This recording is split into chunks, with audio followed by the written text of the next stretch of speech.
The shocking moment when the hotel owner was refused a room by her own employees was not just a simple misunderstanding. It was a layered event filled with subtle cues, unspoken biases, and the weight of history pressing on the present. Imagine the scene unfolding. A woman walks confidently into the grand lobby of her hotel, the place she has built with determination, sacrifice, and countless hours of hard work. She carries herself with the poise of someone who knows she belongs, but what she receives in return is cold indifference. Instead of a warm welcome, the front desk clerk barely glances at her, typing away on the computer as if her presence is an inconvenience. When she requests a room, expecting the standard service she has ensured for every guest, she is told flatly that no rooms are available. The words hit her not because the hotel is full, but because she knows the reality there are rooms open. She has checked the reservations herself just hours earlier. The sting comes from realizing that the denial is personal, not logistical, and it is delivered without hesitation, as though the staff member truly believed she had no right to ask for space. In the very building that bears her name on every ownership document, a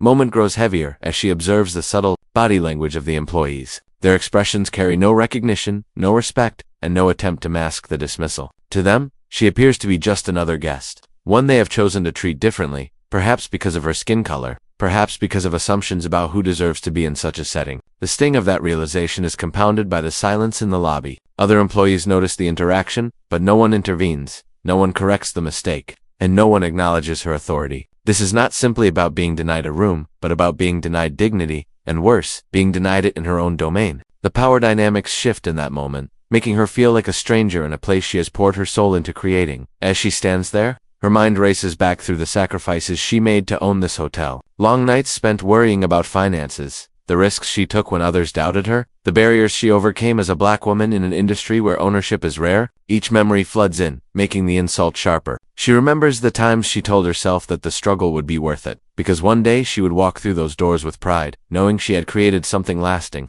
And yet, in this moment, she is reminded of the fragility of respect and the insidious ways discrimination can creep in, even among people she employs and pays. The sheer audacity of the denial shocks her into silence at first, not because she lacks words, but because she is processing the surreal reality of the moment. The denial is not loud or aggressive, but its quiet, matter-of-fact delivery cuts even deeper. It is the casual nature of the rejection that reveals the hidden assumptions the staff carry. To them, she does not look like the kind of woman who should own or belong in a hotel of this stature. She is viewed not through the lens of ownership and leadership, but through stereotypes that dictate how they perceive her presence. It is in that small interaction that years of systemic inequality manifest, reminding her that success does not insulate her from prejudice. Even in her position of power, she is forced to confront the raw reality of being dismissed because of who she is. As the seconds tick by, the weight of the scene grows heavier. Guests in the lobby glance over, curious but not interfering, perhaps unaware of the true gravity of what is happening. The clerk continues their work with an air of superiority, as if confident in the decision, unaware that they are speaking to the very woman who controls the fate of their employment. This blindness to her authority adds a layer of irony to the insult. They see only what they assume, not what is real. The woman, standing with her heart pounding, knows she is not just being denied a room, she is being denied recognition, authority, and basic respect. Her silence begins to shift into resolve as she examines the faces of her staff. She notices the receptionist's lack of eye contact, the way another employee smirks faintly as if entertained by the discomfort, the lack of urgency from others to correct the situation. Each detail cements in her mind the realization that this is not a single person's mistake, but a reflection of a broader culture that has grown in her hotel without her noticing. She wonders how many other guests of color have been treated with the same disdain. How many have walked away feeling unwelcome in a place that was supposed to be built on inclusion and hospitality. The shock deepens into a painful awareness that her staff may not share her vision, that they may not understand or respect the values she thought she had instilled in them. The minutes stretch out, but the revelation of bias, disrespect, and hidden workplace dynamics within her business did not come from a long investigation or whispered rumors. It unfolded in a matter of minutes, sharp and undeniable. When the hotel owner was denied a room at her own establishment, she realized it was not a mere clerical error, but a window into the deeper attitudes held by the very people she had entrusted to represent her vision. In that one interaction, the layers of hidden bias began to peel away, exposing a culture she had not fully seen before. The staff's behavior was not rooted in policy or procedure. It was rooted in perception of who belongs and who does not, who is worthy of service and who can be brushed aside. That realization cut deeper than the initial insult, because it made her question how often her employees had allowed their personal biases to dictate their professionalism, and how many guests had silently endured the same kind of treatment. She thought back on the principles she had built her business upon: equality, hospitality, and respect for every guest, regardless of their background. These were not just slogans to her. They were values born from her own experiences of being dismissed, ignored, or underestimated in spaces where she had every right to belong. She had fought against those injustices her whole life, and building this hotel had been her way of creating a space where others would never have to feel what she once felt. Yet here, within her own walls, the same ugly dynamics had taken root. The staff's actions revealed that her ideals had not filtered down into their daily behavior. Instead, personal prejudices had seeped into the service culture, hidden behind polite smiles for some guests but cold dismissals for others. The disrespect she experienced was more than just a matter of poor customer service. It revealed an ingrained assumption among her employees that authority, power, and belonging looked a certain way, and she did not fit that image. As a black woman, she stood outside the stereotype they expected of an owner, and so their unconscious biases shaped the way they treated her. They had likely served countless guests with courtesy, but when faced with her, their ingrained perceptions told them she was less important, less legitimate, and undeserving of the same warmth. This bias was not accidental. It was the result of social conditioning, of years of stereotypes that equated leadership and wealth with a different image than hers. And in that lobby, those years of conditioning came to the surface in the form of a denial that carried with it the weight of history. As she replayed the incident in her mind, she noticed the subtleties that made the disrespect undeniable. The lack of eye contact from the receptionist, the dismissive tone in the voice, the way another staff member glanced over but did not intervene. All of these gestures revealed something unspoken but very real. There was no recognition of her humanity, no acknowledgement of her authority, and certainly no respect for the fact that she was a paying guest, let alone the owner. It was a quiet conspiracy of indifference, an unspoken agreement among the staff that her presence did not demand the same care they would give to others. This silent complicity made the moment more painful because it showed that the problem was not isolated to one person. It was cultural, embedded in the very fabric of the workplace dynamics. She began to reflect on how such a culture could have grown in her hotel. It was not as if she had ever tolerated discrimination openly. But the truth about workplace dynamics is that what is tolerated silently becomes normalized. Small acts of disrespect, subtle patterns of exclusion, and unchecked biases can fester beneath the surface, creating an environment where employees feel free to act on their prejudices. Perhaps there had been signs before a guest complaint dismissed too quickly, a pattern in which certain customers were treated with more enthusiasm than others, a tone of voice that shifted depending on who was standing at the desk. She realized she might have overlooked these warning signals, trusting that her team shared her vision,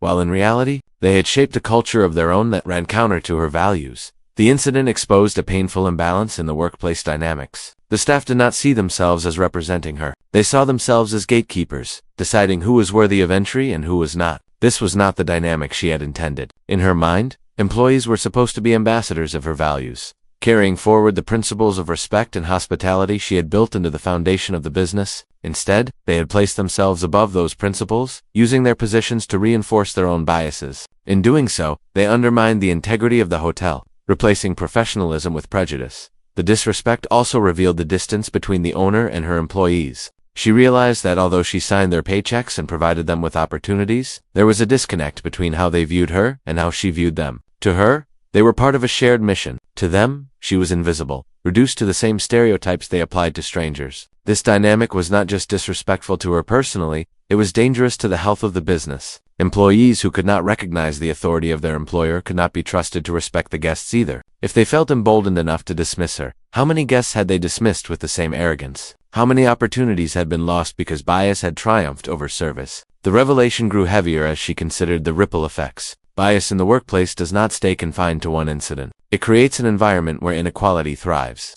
where some guests are favored while others are pushed aside, where some employees feel empowered while others are silenced. It shapes hiring practices, promotion opportunities, and even the morale of the team. If left, the decisive act of firing the entire staff just 9 minutes after the incident was not a rash decision born from impulse, but a deliberate assertion of authority in the face of blatant disrespect and betrayal. For a woman who had built her hotel from the ground up, who had endured long nights of financial strain, skepticism from investors, and the relentless pressure of proving herself in an industry dominated by others, those 9 minutes were the crystallization of years of resilience and discipline. The insult she endured at the front desk was not just about being denied a room. It was the moment she saw with piercing clarity that her vision had been hijacked by the very people she trusted to uphold it. She could not allow the culture of her hotel to be dictated by employees who had forgotten or never understood the values on which the business was founded. To walk away from that lobby without taking action would have been to accept the same prejudice. She had spent her life fighting against it. Her decision carried the weight of symbolism. In a space where she had been rendered invisible by her own employees,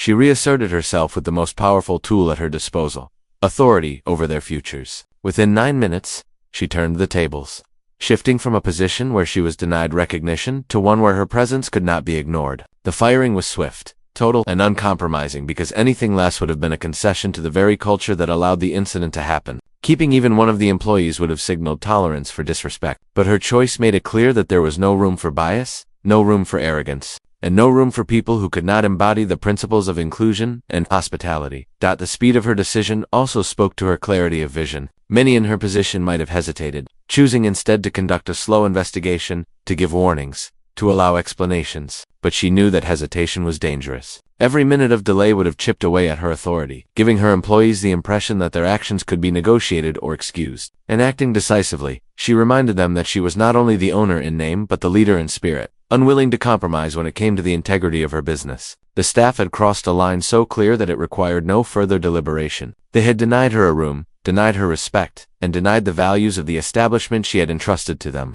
In 9 minutes, she reversed the denial, with a decision that would echo longer than the insult ever could. The act of firing the staff was also a reclaiming of space. For those few minutes, she had felt like a stranger in her own hotel, a powerless outsider dismissed by those who should have served her. But in dismissing them, she took back her rightful place as the authority in that space. The lobby, once filled with the cold indifference of her staff, became a stage for her assertion of ownership. Guests who witnessed the incident saw a woman unwilling to bow to disrespect, a woman who valued integrity over comfort, and a woman who would rather run her business short-staffed than allow it to be poisoned by prejudice. It was a bold demonstration that the values of an establishment must be lived out by those who represent it, and those who cannot embody those values do not deserve to remain. The weight of that decision was not lost on her. Firing an entire staff in such a short time was a logistical nightmare in practical terms. It meant vacancies to fill, disruptions to service, and the burden of rebuilding a team from scratch. But she understood that the cost of keeping them was far greater than the cost of losing them. A hotel run by biased employees could never truly flourish, because beneath the polished exterior would always lurk the risk of disrespect, exclusion, and reputational damage. Guests could forgive small inconveniences like a short wait or a lack of staff coverage, but they would not forgive being treated unfairly. In that sense, her decision was not reckless, it was strategic. It preserved the integrity of her business, even at the cost of immediate difficulty. The decisiveness of her action also sent a message far beyond the walls of her hotel. To the industry, it was a bold reminder that ownership comes with the responsibility to guard one's vision fiercely. To her community, it was a powerful statement about dignity and self-respect, a refusal to tolerate prejudice even in spaces she controlled. To other business owners, it was a lesson in the importance of alignment between leadership and staff, a warning about the dangers of ignoring workplace culture until it festers into open disrespect. Her choice became more than a business decision. It became a moral stance, a declaration that she valued principles over convenience and respect over profit. In those 9 minutes, her thoughts were not just on the insult she had endured, but on the larger implications of what had been revealed. She thought of the guests who may have experienced similar treatment, guests who had no authority to change the situation and simply walked away with a sour impression. She thought of the staff members who may have quietly endured bias within the team, perhaps stifled or marginalized by colleagues who carried the same attitudes that had been directed at her. She thought of her own journey, how hard she had worked to build something different, something inclusive, only to see it corrupted by the very people she paid to uphold it. The firings were her way of protecting not just herself but everyone who would walk through those doors in the future. The decision also highlighted the balance between power and vulnerability in her position. In the moment of being denied a room, she had felt powerless, as though her identity overshadowed her authority. But in exercising her power to fire the staff, she reminded herself and everyone watching that ownership is not just about having a name on a document. It is about the ability to shape the culture and direction of a business. It was a reminder to herself that her authority could not be erased by prejudice, that her leadership could not be undermined by employees who failed to see her worth. In 9 minutes, she went from being dismissed to being undeniable, from being disrespected to being in control. Her actions reverberated through the building long after the staff were gone. The silence that followed was different from the silence of the lobby moments earlier. It was no longer the silence of indifference or complicity, but the silence of a place that had been cleansed of those who did not deserve to be there. It was the silence of a new beginning, a blank slate on which she could rebuild her team with people who understood and respected her vision. In those 9 minutes, she had not only corrected an insult, but also set the stage for a transformation of her business.